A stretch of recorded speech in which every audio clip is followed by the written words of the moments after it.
शुरुआत करेंगे यूपी में एसआईआर की तारीख बढ़ने के बाद शुरू हुई सियासत के साथ। देखिए रिपोर्ट।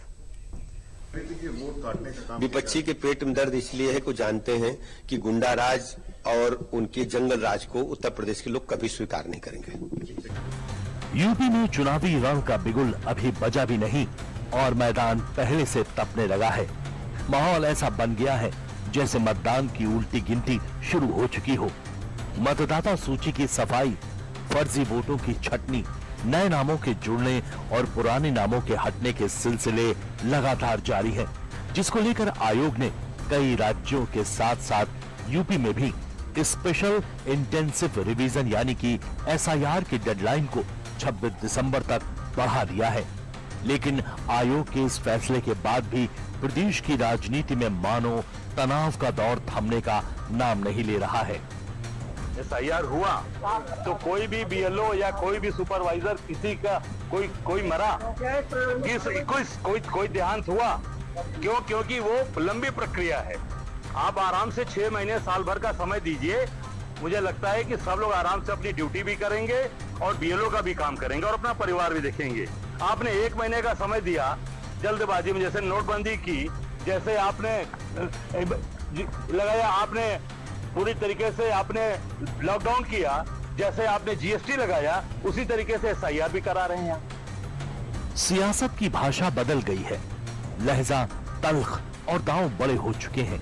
लगता है जैसे चुनावी कड़ाही में आरोपों की चाशनी उबल रही हो। यूपी में हो रहे एसआईआर को लेकर कांग्रेस अध्यक्ष अजय राय के ये बयान में निराशा कम, हताशा ज्यादा लग रही है। देश भर में इस अभियान ने सियासी हलचल बढ़ा दी है, क्योंकि फर्जी वोट हटने का सीधा मतलब है कि कुछ सीटों पर पूरे चुनावी समीकरण का बदल जाना, क्योंकि हर नया नाम, हर हटाया गया फर्जी वोट और हर अपडेट चुनाव के समीकरण के बयार को बदल सकता है।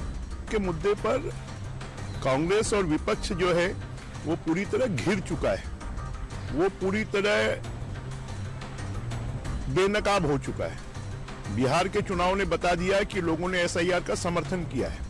वो खुद राहुल जी कभी एटम बम फोड़ते हैं, कभी हाइड्रोजन बम फोड़ते हैं, कभी परमाणु बम फोड़ते हैं और उसमें वो एक ही बात लाते हैं कि मतदाता सूची में नाम गलत जुड़े हैं, मतदाता सूची गलत बनी है। तो चुनाव आयोग एसआईआर के माध्यम से मतदाता सूची को तो पवित्रीकरण कर रहा है, मतदाता सूची का शुद्धिकरण कर रहा है। कांग्रेस का और विपक्षियों का जो एसआईआर का मुद्दा था वो टाई फिस हो गया है। अब उनके पास में कुछ भी मुद्दा नहीं बचा है। कहीं धमकाइयां कर लें, इतना याद रखें कि एसआईआर की प्रक्रिया के चलते एक भी घुसपैठिए को मतदाता सूची में स्थान नहीं मिलेगा, एक भी घुसपैठिए को वोट नहीं देने दिया जाएगा। और जैसा आदरणीय अमित शाह जी ने कहा है कि डिटेक्ट, डिलीट और डिपोर्ट, इसकी प्रक्रिया प्रारंभ होगी। हर घुसपैठियों को देश से बाहर जाना होगा। यूपी में एसआईआर की घड़ी अब और तेज चल रही है। वोटर लिस्ट साफ हो रही है, जिसके बाद सियासत और भी साफ साफ दिखाई देने वाली है। अब एक नजर एसआईआर की समय सीमा पर भी डाल लेते हैं। चुनाव आयोग ने गुरुवार को 5 राज्यों और एक केंद्र शासित प्रदेश यूटी में स्पेशल इंटेंसिव रिवीजन यानी एसआईआर की समय सीमा बढ़ा दी है।